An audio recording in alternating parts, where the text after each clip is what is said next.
Namo tassa bhagavato arahato samma sambuddhassa.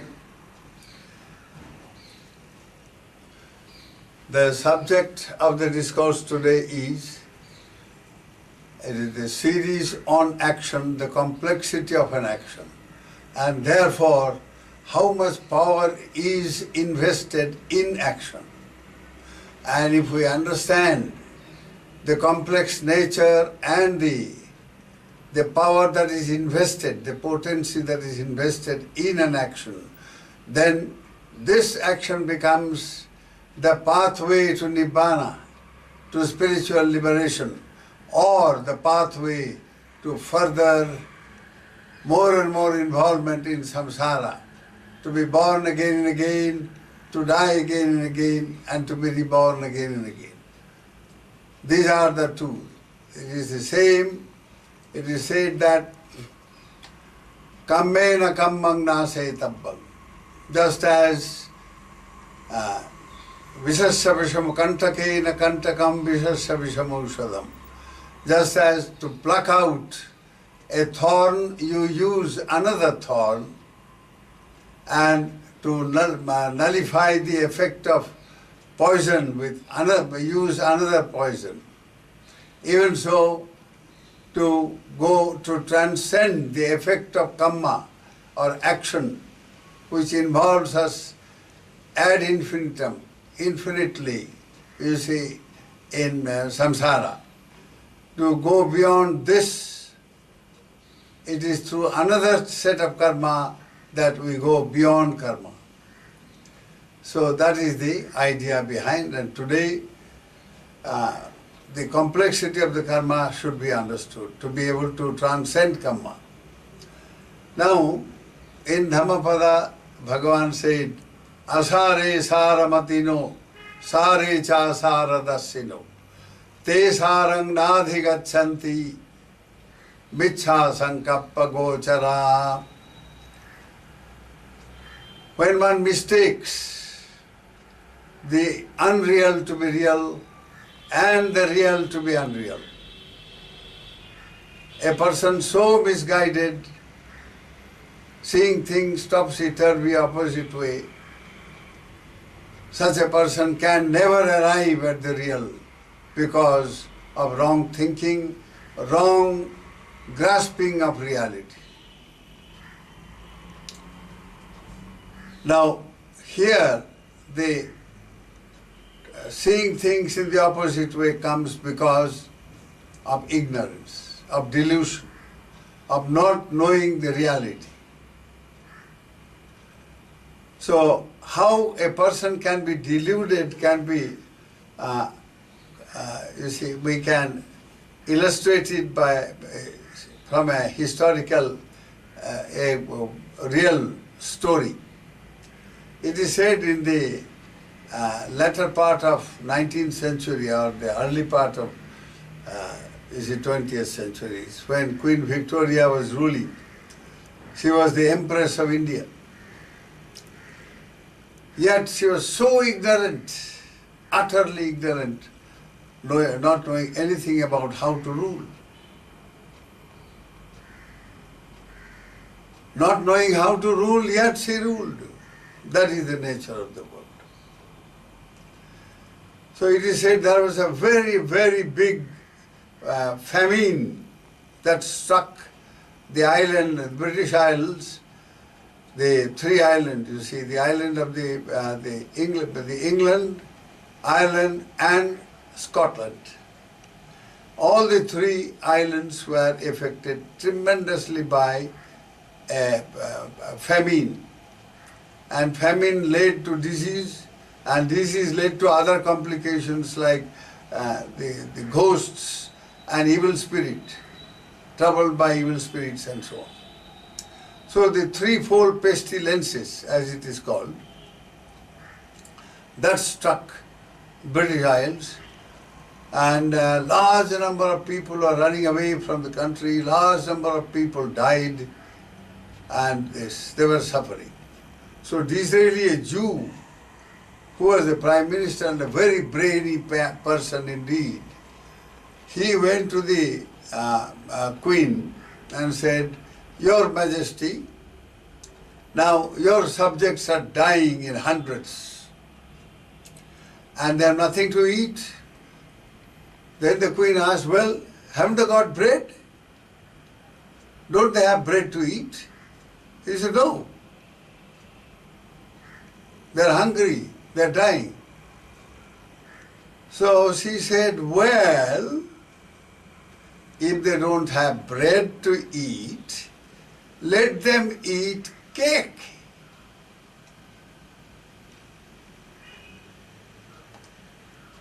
Now Disraeli was so dismayed by the sheer ignorance of this woman. She says, if they don't have bread, let them eat cake. Now after cake comes from the same substance that bread comes from the same wheat. Like when they can't afford even bread, how can they afford cake? Now this simple thing, this royal woman who was an empress of India, she couldn't comprehend. And like a child she said this, not that she was mocking or making fun of this situation. No.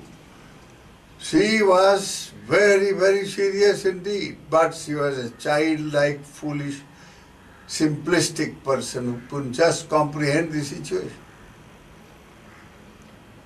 And a similar thing happened here in India. See, these Maharajas had their children educated in a very posh school. They had this school in Ajmer, Princess School and all that. So India more or less had this famine situation very frequently and all kinds of sufferings. Suffering. But these princes and the princelings, princes were those who are going to be Maharajas, and princelings were just royalties, they belonged to the family of Maharaja, and some Maharajas had dozens of wives. Now, these little kids, they were all put into that school run by Englishmen. There was a Jewish person, principal, very brainy fellow. He knew how to turn these princelings into a perfect servant of the British Empire. So he trained them. So there were in one of these situations, very painful situations, now the princes were asked by principal, he said, "You know, people are dying, in the newspaper, have you seen in your library?" He said, "Yes, but we don't know what does it mean. How can that happen?" Some of these bigger boys who are 18 or 17, 18, 16 and so on up to the 10, and when they attain the 20th, they will be sent to England. That is how they were brainwashed. Now, these princes couldn't comprehend. So this gentleman, he was also a priest of some kind. He felt very sorry. He said, "Let them see. Let me expose them." So he sent them in vehicles, in posh princely royal vehicles, cars, all kinds of very costly models from Europe and America. They were imported. And so he sent them, some to the jail, some to the hospitals, and some to the just bazaar in the markets of Rajasthan. Very dirty and small little lanes and filled with beggars and all kinds of misery. So now some of these princes who went to the jail and they saw, one person came and said, they saw whatever is happening there. Similarly, the hospital, the princes who went to the hospital and those who went to the market, bazaar and all that, they came, all of them.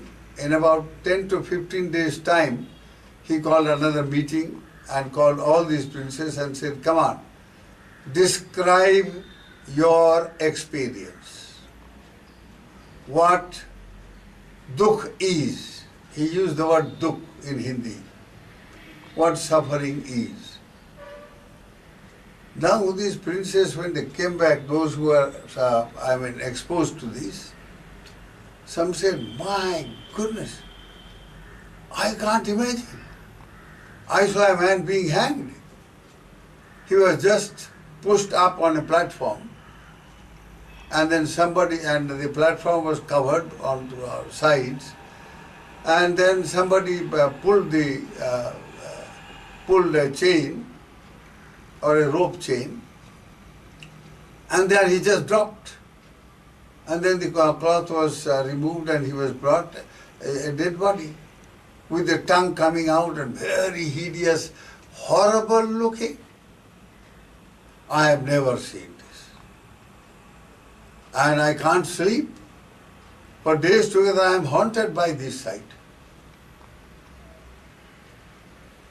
Now the other prince, he says, my goodness, I saw a man being whipped for running after a woman. And it was, in old days, what is Pakistan now and Rajasthan, contiguous areas. And so the prisoners were brought there also. And this fellow was thoroughly whipped in the open, publicly, very, very cruelly indeed.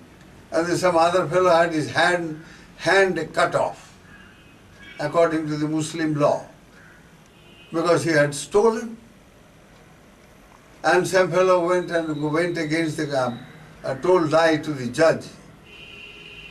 And the judge punished him for 6 months. Labor, hard labor, and all kinds of terrible punishments and sufferings. So all these princes were simply mortified after seeing all these. They couldn't sleep for days together. And they came and described their experience in the most miserable way. So also the other princes in the hospital. He said, my goodness, I saw whole body simply festering with wounds and all. That means he saw some of the leprosy patients. Now, in the bazaar he saw these beggars, miserable, and all that. So when they came and described, this principal laughed. He said, this is your country, prince. This is where you are going to rule. And prepare yourself for your task. So dukkha they didn't know. Now they saw dukkha. So they said, why this punishment? Why? Why are they suffering? They say, you tell why. He said, we don't know. It is the law, it is the rule, it is the British rule. He said, no. All this suffering is because the crime they have committed. They said, what is crime? Crime means some action. Stealing, killing, murder, telling lies, committing immoral actions, all kinds of things like that. So then what about the hospital, all those? They have not crime committed. But he said, action is suffering. Whether action done now in this life or action done before in the previous lives. So they asked, oh, there is a previous life also. Of course, there is. Life after life after life, these gentlemen, principal, he had already studied Indian religion, particularly Buddhism. He was a convinced Buddhist, so to say. And he quoted, he said, from life to life you have to suffer. So now this experience profoundly moved the minds of those youngsters, and many of those youngsters later on, they joined the Indian army, became generals and whatnot. And some of them became ministers and all that. So you can see what ignorance can do. So action motivated by ignorance is the source of dukkha. Now ignorance never goes alone. Ignorance goes together with tanha. Tanha means craving, desire, greed, longing, wanting, wishing. That is tanha. Now when tanha and ignorance put together act, you see, suffering is the result. And now this happens, the action ultimately occurs in the mind.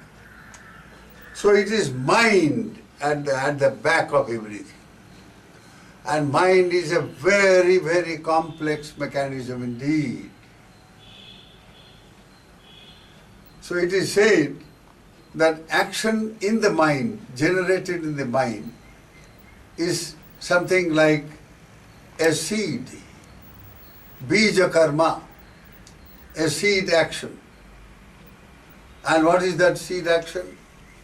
Seed action is intention, chetana, will, volition.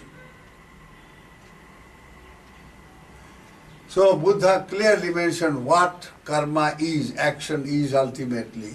He said, Chetanahang bhikkhave kammang vadami, chetayitva kammang karoti, kayena vacha manasa. Ye monks, I declare that an action ultimately is nothing but will or volition. The will to do, will to say, will to think. Because it is by willing or wishing or volition, you see, or intending, that one commits a bodily action, or a verbal action, or a mental action. So action as a seed phenomena. What is a seed? A seed is a dormant power. Imagine any seed. Now, the seed, when it is just plain seed, you keep it on the table, you keep it on a stone, you keep it anywhere, it will last any number of years. The power in it is in a state of dormancy. Now when the seed comes in contact with, let us say, earth, then it gets activated, it sprouts. And now the sprouts turns into a seedling. Then the seedling into a plant. Then the plant into a tree. And the tree has immense wealth, immense power. It can produce, it can bring, it is the source of, ultimately, the source of prosperity in the country. And when the tree is planted in large number in one place, afforestation, it becomes a forest. Now this forest is a wealth of the country, is the wealth of a nation. Everything that human beings produce ultimately originates from that. From crops, from forests, from plant life. Food, things, homes, all kinds of things are produced by this. So now all this from the tiny little seed. So the potency of an action is comparable to that of the seed. Now yet this seed, when it becomes a tree and a forest, it can completely delude the human beings. Now the forest can become a place for thieves to hide, to conceal all crimes. or a place for pleasure, a resort, a forest resort, forest bungalow, go and hunt and do these all kinds of things. So when action, it is said, ultimately there is no forest. It's nothing but an aggregation of trees. Large number of trees make one forest. So a person who is lost in the idea of the forest, that is somewhere you can go and hide, somewhere where you can go and hunt, somewhere you can go and take pleasure. So those are concepts of pleasure, concepts of crime, concepts of, killing and all that sort of thing. So when the forest becomes a concept, then the tree loses its reality. A person who mistakes the forest, the tree to be a forest, he is lost. Ultimately, the reality of the forest is just tree.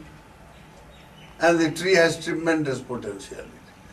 This is, if you compare this, if you extend your imagination, how action can be blinding, how action can be cheating, how action can be completely misleading.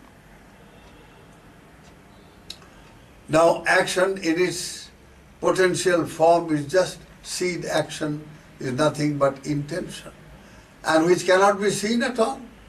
The will or the volition or the intention, you can't see them, they are all mental factors. And mind is a very, very complex phenomenon. There are 52 mental factors. Each one is independent, having an independent function, independent power and potential. Now, in the Satipatthana Sutta, Bhagavan gives an example, very beautiful example indeed, where he said, just as a man goes to the market with a bag, and he fills his bag with all kinds of, provisions, rice, dal, and all sorts of provisions.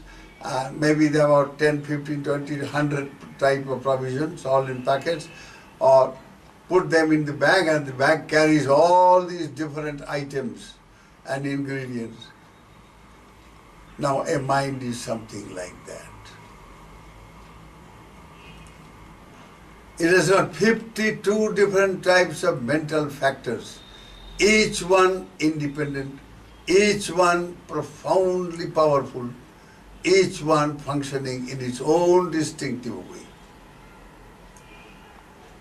So in this complexity called mind, it's like a thick jungle. Once you get inside, you cannot come out of it, you get lost. So you can get lost in the jungle of mind unless you know the nature of mind. And unless you know the nature of mind, you can never know the nature of life. And you can never know the nature of life unless you know the nature of the content of life, which is action. So ultimately the whole thing boils down to action. Unless you know action, you can never know what life is. Life ultimately boils down to action. Just see for yourself, we have